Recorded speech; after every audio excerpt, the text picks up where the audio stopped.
Je te parle souvent de sport dans mes vidéos car je considère que le sport est un produit magique pour tes cheveux. Car en effet, si tu fais du sport très régulièrement, tu vas pouvoir améliorer la circulation sanguine au niveau de ton cuir chevelu et ainsi ça va pouvoir apporter tout l'oxygène, tous les nutriments qui vont favoriser une très bonne pousse des cheveux et comme ça tu pourras avoir des cheveux qui vont être beaux, des cheveux qui vont être super sains. Mais le souci que beaucoup d'entre nous on va rencontrer, et peut-être toi aussi, c'est que faire régulièrement du sport, c'est parfois très très compliqué parce qu'on n'a pas le temps, tout simplement on n'a pas envie en fait.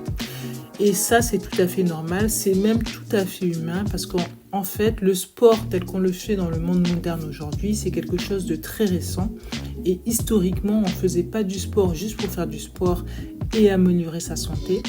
L'activité physique, c'était quelque chose qui faisait partie de notre quotidien.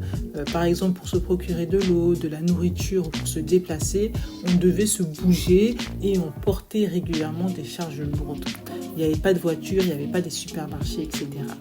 Dans cette vidéo, je vais t'expliquer comment tu vas pouvoir faire du sport régulièrement, même si tu as la flemme, pour te permettre de faire éclore le potentiel maximum de ta chevelure. Bonjour et bienvenue sur la chaîne de Maxi Hair Mindset. La première chose que tu vas pouvoir faire pour avoir moins la flemme de faire du sport régulièrement, c'est déjà dans un premier temps essayer de réintégrer plus d'activité physique dans ton quotidien au travers de choses qui ne vont pas te demander d'efforts particuliers. Déjà, tu peux essayer de marcher beaucoup plus tous les jours. Essayer de faire beaucoup plus de pas, donc essayer de faire au minimum 7000 à 10 000 pas chaque jour. Pour tout ce qui va être les trajets courts dans ta vie, dans ton quotidien, essaie au maximum de les faire à pied en fait. De ne pas prendre systématiquement ta voiture, de ne pas prendre systématiquement les transports. Ou par exemple, je sais pas, si tu vas, je sais pas, au travail, quand tu vas au travail, si tu pars en voiture ou si tu pars en transport, au lieu vraiment de t'arrêter vraiment à proximité immédiate de ton lieu de travail, eh bien, tu vas garer ta voiture un peu plus loin ou tu vas t'arrêter à une station de métro plus éloignée, à une station de métro plus éloignée de ton lieu de travail. Et après, tu t'arrêtes et tu termines ton trajet à pied, par exemple. Ça te permettra de faire beaucoup plus de pas. Ok ? Et puis, autre chose, c'est que tous les jours, essaie à chaque fois, quand tu as le choix entre prendre les escaliers, prendre un escalator ou prendre un ascenseur, de systématiquement faire le choix de monter les escaliers. Parce que quand tu vas monter les escaliers, tu vas solliciter les muscles des jambes, du dos, des abdominaux et tu vas augmenter la fréquence cardiaque aussi. Ça peut paraître un truc banal juste de monter des escaliers, mais si tu fais ça tous les jours, ça peut avoir un impact significatif parce que si tu montes, tu vois, tu montes jusqu'au deuxième, tu montes 2 ou 3 étages comme ça, activité cardio en fait en faisant ça. Et je pense que tu peux te rendre compte, des fois quand tu montes des escaliers, des fois au bout du deuxième, troisième étage, des fois tu montes des escaliers, après des fois tu es vite essoufflé. Donc voilà, essaye de prendre au maximum les escaliers. Ensuite, dans la semaine, tout au long de ta journée de travail, c'est vrai que maintenant, dans le monde moderne, on a de moins en moins des métiers où c'est physique, etc. On a plus des activités très sédentaires, beaucoup de métiers sédentaires où tu es assise toute la journée derrière un ordinateur, etc. Toute la journée, tu es assise derrière un ordinateur. Donc, il faut vraiment, tout au long de la journée, il ne faut pas que tu restes en station assise. Il faut que tu te lèves et que tu fasses régulièrement des pauses, que tu te lèves, que tu marches, ou que même, tu fasses des meetings debout avec tes collègues, etc. Essaye vraiment de faire des pauses et de te lever tout au long de la journée. Ok ? Et surtout, entre midi et 2, ne reste pas comme ça derrière ton ordi. Sors, va prendre de l'air, va déjeuner et marche, etc. Voilà. Ne reste pas comme ça. C'est vrai que maintenant, il y a beaucoup de télétravail. Des fois, on fait des journées à rallonge, on reste comme ça. On oublie même des fois de faire des pauses. Il faut vraiment... C'est très important de ne pas rester comme ça en station assise et de pouvoir marcher et faire des pauses. Une autre façon d'avoir moins la flemme de faire du sport, c'est en fait, tu vois, d'associer le sport à des interactions sociales positives dans ton esprit. C'est-à-dire, si par exemple, tu vois, tu es inscrit à une association de sport ou un club de sport, c'est une façon également d'élargir ton réseau, de maintenir ton réseau, voilà, de rencontrer de nouvelles personnes. Et du coup, si ces personnes que tu rencontres, tu crées des liens potentiellement, je ne sais pas, des liens d'amitié avec ces personnes, ou tout simplement tu apprécies ces personnes, tu seras plus enclin à vouloir faire une activité physique parce que tu auras envie d'aller à tes séances et te dire, ah oui, mais je vais revoir Stéphanie, etc. Voilà, à ma séance de sport, ah oui, je serais contente de la voir, etc.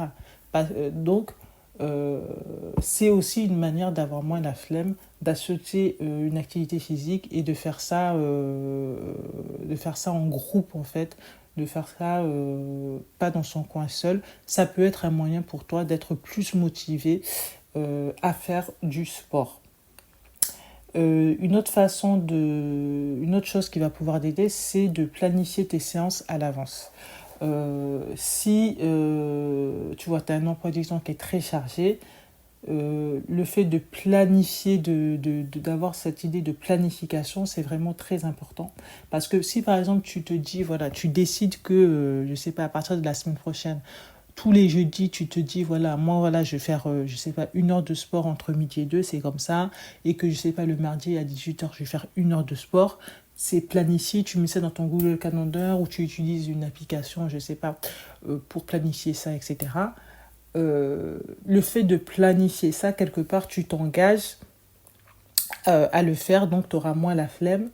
Et au fur et à mesure, ça deviendra quelque chose d'automatique parce que ça sera intégré à ton emploi du temps, ça sera optimisé par rapport à toutes les autres choses que tu as à faire dans ta vie sociale et professionnelle. Donc voilà. Un autre pilier qui va être très important pour avoir vraiment beaucoup moins la flemme de faire du sport, c'est cette idée de vraiment transformer le sport en une activité fun, une activité qui te fait du bien, une activité qui te fait plaisir. Si voilà, faire du sport, tu perçois ça comme une corvée, ça te saoule, etc., mais c'est normal que tu n'auras pas envie de le faire. Donc vraiment, c'est cette idée, vraiment, il faut que tu transformes de ça en quelque chose qui te fait plaisir, il faut que ça soit fun. Il faut vraiment qu'il y ait cette dimension fun. Donc pour qu'il y ait cette dimension fun, il y a plusieurs façons, pour que tu vas pouvoir faire ça de plusieurs façons. Par exemple, si tu fais du sport chez toi, ou si tu marches, ou si tu cours, etc., ou c'est mettre dans des écouteurs de la musique qui est entraînante, de la musique qui va te booster. Si tu es une mélomane, des fois, il y a certaines musiques, elles sont tellement entraînantes, dès que tu les entends, tu as envie de te lever, tu as envie de te mettre à fond, tu as envie de courir, tu as envie de danser. La musique, c'est très puissant, la musique. Ensuite, tu peux utiliser aussi les podcasts. Tu peux profiter et gagner du temps. Quand tu fais ta séance, tu mets dans tes écouteurs un bon podcast. Ça te permet voilà, de lier l'utile à l'agréable. Tu écoutes un bon podcast de développement personnel ou ça peut être aussi le moment de te former sur un sujet sur lequel tu as besoin de te former par rapport à tes objectifs que tu souhaites atteindre, etc. Il y a plein d'options, etc. Donc voilà, musique, podcast, ça peut aussi amener la dimension fun. Ensuite, il y a quelque chose de très important, c'est que vraiment, pour se motiver à faire du sport, il faut sélectionner une activité qui te fait plaisir. C'est pas la peine d'aller faire une activité, de se forcer à faire une activité juste pour faire du sport si tu sais que tu n'as pas envie de faire cette activité. Par exemple, moi, je sais que je n'aime pas courir. Je ne vais pas aller à 7 heures du matin me lever et aller courir, par exemple, ou entre midi et 2 courir. Parce que pour moi, ben, ça me saoule, je vais jamais courir, quoi. Je n'aime pas. Je sais que certaines personnes, à contrario, adorent courir, sont addictes, mais moi, je sais que courir, c'est pas possible pour moi. Donc, il faut que tu sélectionnes des choses, une activité qui te fait plaisir. Ça peut être la danse, ça peut être la boxe, ça peut être la course pour certains. Ça peut être le tennis, il y a plein d'activités à faire. Le golf, je ne sais pas moi. Le basket, je ne sais pas. la natation. Il faut que tu fasses une activité physique qui, toi, te plaît et qui te motive. Ça, c'est vraiment très, très, très important. Ensuite, une autre chose, c'est que dans l'activité que tu vas sélectionner, il faut varier aussi les activités. Il ne faut pas faire juste parce qu'au fur et à mesure, c'est que le sport, en fait, là on parle de l'objectif, c'est de plus avoir la flemme de faire du sport quotidiennement. C'est-à-dire que le sport doit faire partie de ton quotidien. Donc ça veut dire qu'il faut tenir sur la durée. Si tu fais toujours la même chose, sur le long terme, des fois, ça peut être difficile de tenir. Tu vas peut-être faire une fois 2 semaines, 3 semaines, et après, tu vas arrêter, et dans 3 mois, après, tu vas le faire, ou dans 2 mois, etc. Si tu veux que ça soit pérenne, c'est bien aussi des fois de varier les activités. Tu vois, moi, par exemple, je fais de l'aquagym, je fais du fitness, je varie les activités. Parce que sinon, si tu fais toujours la même chose, les mêmes cours, les mêmes choses, après, tu risques de t'ennuyer et tu vas pas tenir en fait. Donc, varie et de la variété, beaucoup de variété dans tes activités sportives. Et en plus, de cette manière-là aussi, tu vas pouvoir travailler différents groupes musculaires en variant les types d'activités et d'exercices sportifs et aussi tout en continuant à améliorer, en boostant ton endurance cardiovasculaire et qui va aussi booster donc la circulation sanguine vers ton cuir chevelu donc pour avoir de beaux cheveux. Ok, ensuite, une autre manière pour se motiver à faire du sport, c'est aussi, ça va peut-être paraître bizarre, c'est que c'est au travers aussi de tes vêtements de sport en fait, au travers de tes vêtements de sport. Quand voilà, si tu te dis voilà, moi je vais me remettre au sport, c'est peut-être commencer par aller faire une petite séance de shopping dans des magasins de sport, etc. et t'acheter des vêtements voilà, féminins, sympas, cute, etc. Des belles tenues avec des couleurs où voilà, tu vas mettre quand tu vas mettre ces tenues, tu vas te trouver belle, cute, ça va te motiver, voilà. Et y compris lorsque tu vas faire du sport à la maison, également, mets-toi toujours en tenue, avec des très belles tenues. Tu te mets en tenue, tu te regardes dans le miroir, voilà, ça va te booster aussi et te motiver. Voilà, et des jolies tenues, voilà, des belles couleurs qui te motivent. N'hésite pas à voilà, faire un petit shopping pour refaire un peu ta garde-robe fitness. Ensuite, une autre manière aussi pour te booster et te motiver à faire du sport, c'est via le prof de sport, le coach de sport. C'est via cette personne-là également. De sélectionner au fur et à mesure, de trouver quelqu'un qui va te booster, qui va te donner envie de faire du sport. Parce que si tu es un prof de sport, un coach de sport qui a une personnalité qui te booste, tu auras beaucoup plus envie de faire du sport. Moi, je sais que quand je me suis remise à faire du sport, j'ai pris le programme de Tiffany Rhodes. Je regardais d'abord ses vidéos YouTube. J'ai commencé à faire ses vidéos YouTube. Elles étaient trop bien. C'était de la danse mélangée à du cardio, du fitness, de la boxe, etc. Il y avait de la bonne musique. Voilà. Et ça me donnait envie. C'était sympa. Elle est hyper motivante. Et après, j'avais pris son programme. J'avais acheté son programme en ligne. Je l'avais fait. Et c'était trop bien. C'était bien cardio et tout ça.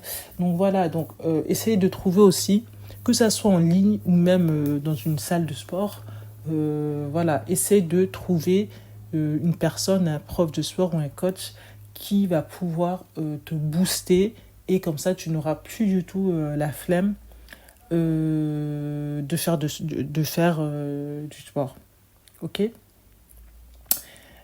Ensuite, il y a une autre manière aussi pour que tu aies moins la flemme, ça sera d'utiliser, maintenant il y a plein d'applications de fitness, des applications qui vont te permettre de suivre tes progrès, de te fixer des objectifs et de rester motivé.